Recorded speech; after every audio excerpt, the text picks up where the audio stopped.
My point 4 is keep clear and give room. Keep clear and room are two of over a dozen key words frequently used in the rules. The definition for these key words are found on the last couple pages of the rule book, beyond the index pages. When you first start to study the rules, you'll need to refer to the definitions section frequently to interpret what the rules are saying. Keeping clear and giving room are really common sense issues. When meeting another boat that has the right of way, you need to keep clear so she can sail her course. But at the same time, that right of way boat needs to make sure you have room, that is, the space and time a boat needs to maneuver to keep clear. In the diagram, the leeward boat L1 is overlapped with the windward boat W1. L1 is keeping clear and W1 has room to maneuver. Unfortunately, us windsurfers are not good at keeping clear of each other. Windsurfers will often pass another racer really close because we are used to it when sailing for fun. During a race, you should keep a couple haul lengths away from other boats, especially if your knowledge of the rules is weak. You can see in the picture that even though a windsurfer haul is less than 3 feet wide, the rigging in normal sheeted out position makes the windsurfer about 10 foot wide. Keeping clear is especially important if you are racing alongside regular sailboats of any size. If you think you are getting a mean stare from a sailboat skipper, then it's likely because you are way too close. My point 5 is about the windward and leeward rule on same tack. Rule 11 is one of the basic 4 right-of-way rules, and it says, when two boats are on the same tack, the overlapped windward boat shall keep clear of a luffing leeward boat. But also know there is a limitation, exception rule 17, that says if boat OL1 is within 2 of her haul lengths clear astern when the overlap occurred, she needs to sail her proper course. So let us say you are the skipper on the windward boat OW1 in the diagram. The leeward boat OL1 has overlapped you by crossing an imaginary line perpendicular from your stern, and he is within 2 of his haul lengths of you. In that case, the skipper on OL1 shall sail a proper course and not be luffing you up. In this diagram, the windward boat OW1 was the one that created an overlap as she caught up with the leeward boat OL1. In this case, OL1 has luffing rights, and OW1 needs to head up and stay clear if the leeward boat starts to head up. So at first thought, you might think this windward-leeward overlap rule seems unfair to the windward boat. However, unlike driving on a highway, there are no white lines that keep us in nice little lanes on the water. There has to be some order on the course, otherwise there would be chaos. The windward-leeward rule greatly helps to establish that order. The on the same tack windward-leeward rule also covers the case of boats coming towards each other sometimes. The diagram notes boat L1 on port tacking upwind while W1 is on port tack running downwind, making her the windward boat. W1 needs to alter course to avoid a collision with the leeward boat L1. If you are the skipper on L1, you should hail, "I'm the leeward boat." My point 6 is, do not barge at the start. Before I show you what barging is, let's look at a nice start. Because of the starboard right-of-way rule, everyone normally starts on a starboard tack.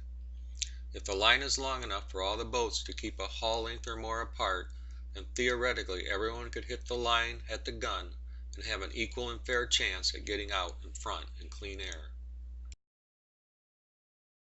Unfortunately, it is also true that everyone would like the inside windward position to ensure they keep in clean air at the start.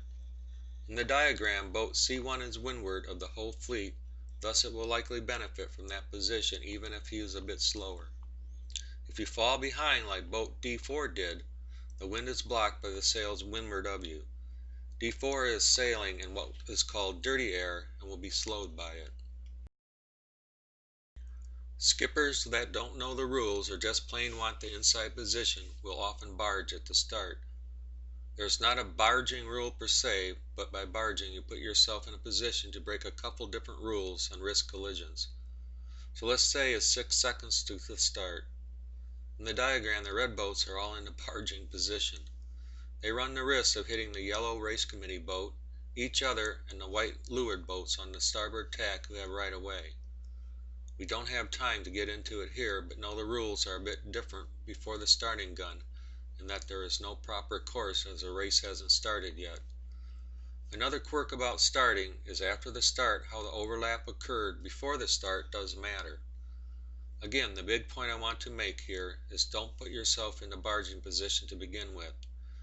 You should be on a close-hauled course to the port side of the race committee boat well before the starting gun sounds. My point 7 is mark room. A lot of things can happen around a mark because boats converge on it during a race.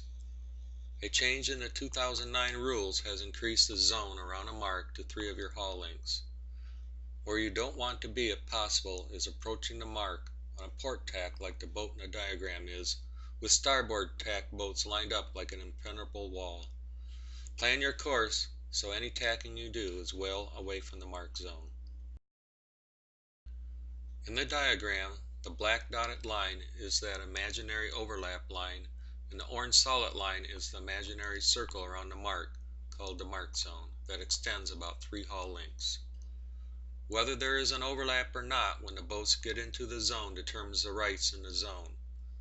We don't have time to go all through the scenarios here, but basically once in the zone any overlaps are frozen and exceptions to right-of-way rules do occur.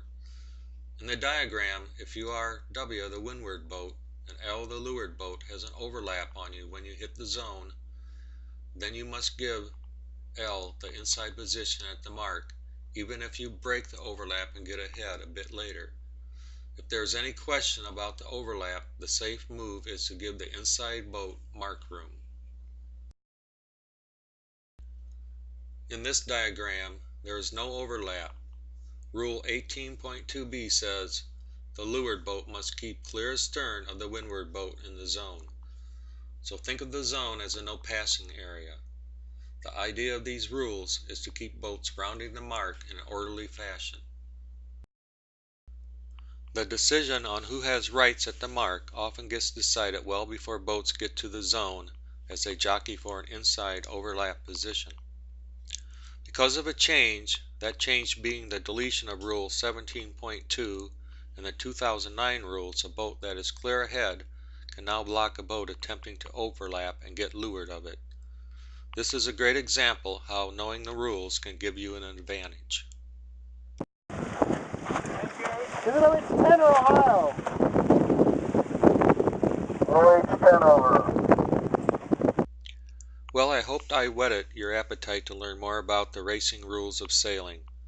Variety is the spice of life, they say, and that's one reason I enjoy getting out there and racing at different locations around the country. I hope to see you out on the course soon, giving me mark room. Good winds, everybody.